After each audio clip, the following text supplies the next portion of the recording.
દર્શન ઉપસ્થિત સર્વ સંતોના ચરણોમાં હું પ્રણામ કરું છું.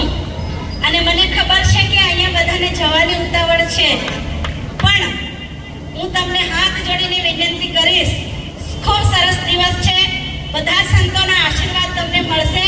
અને 25 ડિસેમ્બરે તુલસી પૂજન કરવું એ જેમણે શરૂઆત કરી, જેમણે કરાવી એવા પૂજ્ય બાપુને પણ હું અહીંથી પ્રણામ કરું છું.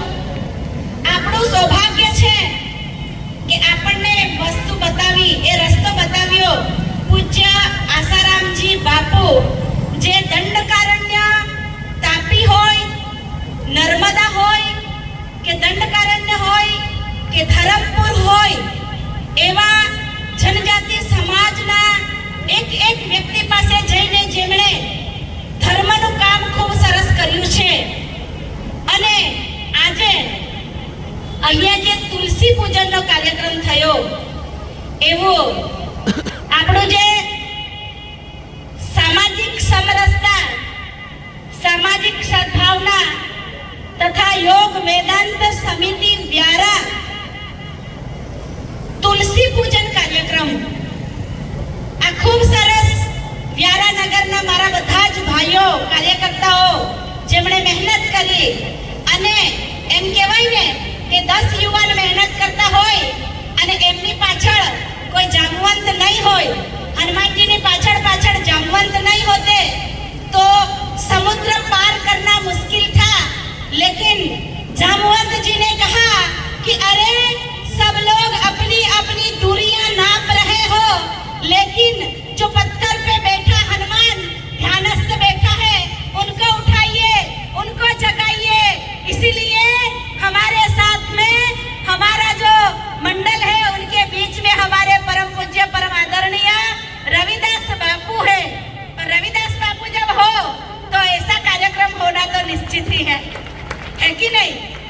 तो आज हम सबको तुलसी पूजन की याद दिलाने की क्यों आवश्यकता पड़ी? तो इसीलिए आवश्यकता पड़ी कि हमारा क्षेत्र, हमारे बच्चे, हमारे लोग रास्ता भटक गए हैं,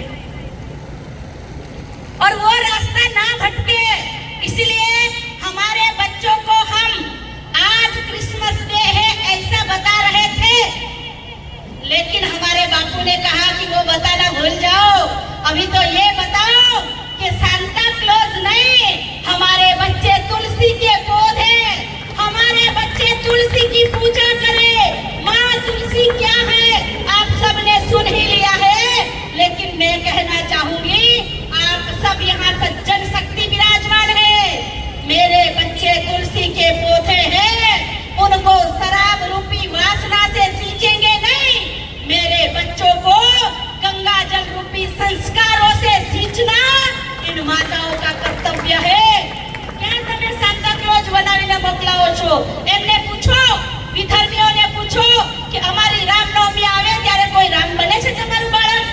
અરે દુઃખની વાત તો એ છે કે મારો સમાજ, મારો હિન્દુ જાગૃત તો છે, પરંતુ એકત્રિત નથી, સંગઠિત નથી.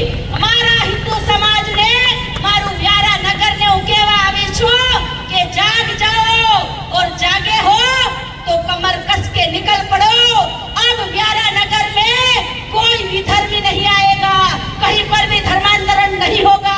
मेरा सत्य सनातनी ये कह रहा है कि जो सनातन नहीं मिटा लंकेश की हुंकार से, जो सनातन नहीं मिटा कंस की तलवार से, वो सनातन क्या मिटेगा?